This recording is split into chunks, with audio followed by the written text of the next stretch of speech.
in the last couple of days coaching through practices after a tough loss like that? I've been coaching for a long time. It's not, the other night was not, Wednesday night was not the first disappointing effort. Do the same things you do. You try to get in, you try to fix the things from a playing standpoint, the actual tactical things. You try to fix the kind of the mindset and the psyche of the team. Obviously the film session was a tough one to watch. For them it was a tough one to break down. But you also have perspective, and you're disappointed, obviously, and what that meant for Game 2 of this season. But for me, I understand what I'm here, and I understand why I'm here, and what I'm trying to accomplish. How have the guys responded in practice? Today was good practice. Today was a good practice. Today was very intense. We practice consistently like we did today. We'll give ourselves better chances in these games to play well.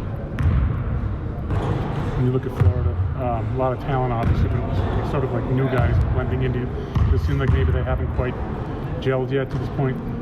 Yeah, it's early in the season. Yeah. It's you're talking about 2, 3, 4 games in. I've watched a lot of college basketball. Obviously that Seton Hall Michigan State game was played at an incredibly high level, probably a little bit humbling when you compare where we're at in the college basketball world relative to games being played at that level. But yeah, they're a talented team. Several NBA draft prospects, and a team that you hope they're getting on the road and getting into like a kind of a fun environment. You hope it doesn't help them just kind of getting on the road, getting away from home. Doesn't kind of help them relax a little bit and go out and play with a little bit more pop. But they're super talented, and they're ranked for a reason in the top 5. Dan, you Altery talked you talked to him about leadership. How can that best manifest itself on the court with him? I just think just communication and losing yourself, just kind of losing yourself in your teammates, losing yourself in trying to win the game, losing yourself in the details of the scouting report, losing yourself in trying to execute action, just not being, not wrapping yourself up in how you're playing or in how many points you have or how it's going for you. And that's not exclusive, to Al. And Al is not a guy that's just hungry to score. That wasn't selfishness from Al. That was just, Al. That was just Al going about it in the wrong way to try to help his team win. So, I got to do a much better job, coaching him and having him better prepared to lead the team and to play as a point guard. And the point guard's job and all of our guards' job is not to try to score us into victory or out of a bad stretch in a game. The job is to generate offensive opportunities for your teammates. And Al has the speed and creativity. He's got to get Tyler shots. He's got to get Christian good shots so that Christian doesn't take bad shots. Josh had opportunities early in the game. He didn't take advantage of it, but he's got to generate more offense. He's got to be a charismatic leader, and I've got to do a better job of reminding him of that. Hey, Coach, now that you officially can talk about recruits, was it a little more difficult recruiting someone like Javonte, who's from Canada, and there wasn't as much information on him as if he was in the United States? Well, I had to bring my passport. Other than that, it's not that far. He's not hard to locate because he's really tall. So it was fun recruiting him because he comes from great stock, and he's a big guy who's young, and he's on the way up and he's got some tremendous tools, and he's got a potential to be a really good offensive player because he's developing his skill set, and he's got the length and potentially, with the college strength program to be a really good rim protector, and just a high upside big guy that we really desperately need in the program. And, he's a worker. He loves the game. You've obviously talked a lot about wanting to get guys in the program with different sort of charisma, character coming out, with kill or be killed. These two guys. Well, yeah. These two guys, do they have? Do they fit that bill? It sounds more. It doesn't sound as good coming. For me, it sounds more like. But you talk about recruiting those type of guys. Do these two guys kind of fit that bill? Yeah, they do. Well, yeah. I mean, they. I just think. You obviously, it's all about just for me trying to understanding what this job was before I got here and understanding what it is now, year two.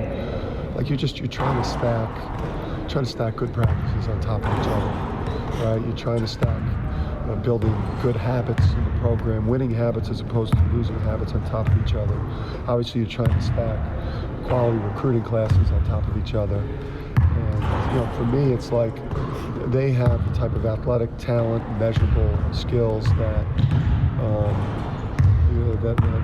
that are what you're looking for in a place that has championship aspirations. They do also have a self-confidence that is critical to play in a place like this or to pursue championships, which is big for us. And now we also too, going into the late signing period, I think a critical need for us is going to be a toughness, a self-confidence, a swagger. Obviously, we're going to be looking for basketball-related things, but we do need more kind of tough-minded wolves that have become Huskies. Did you watch the Shabazz shot game? Do you have any memory of that game? No, what year was that? 13. December 13. 13. I was slugging it out at Rhode Island or Wagner at that point. Rhode Island. Probably first year. Yeah. Really slow. That was year one there. Yeah, I didn't see that. Yeah, that was under my desk. I've seen it. That was year two. That was year two. It was year two. I was still under my desk.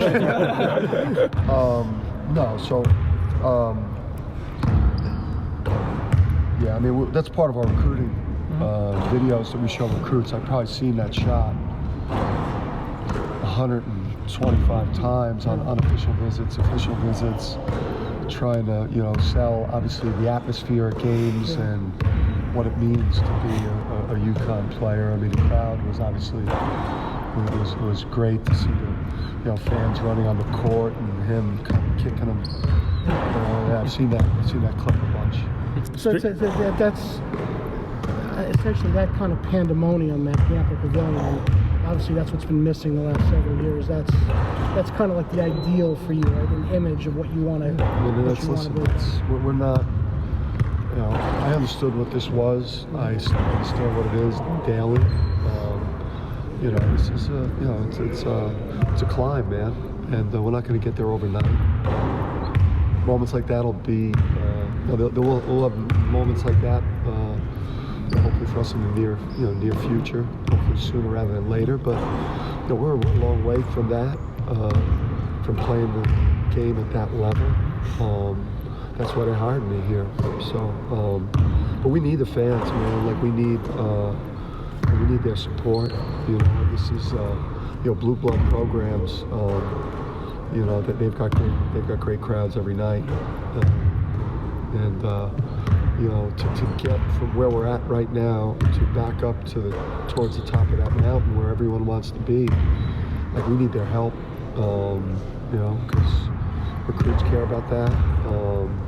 One of the things that we stress most about, one of the probably 4 or 5 things we talk about most is the passion of this fan base.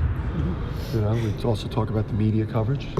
You get here, which you get treated like an NBA team, but we also the passion of the fan base and the fact that it's one of the biggest and best in college basketball.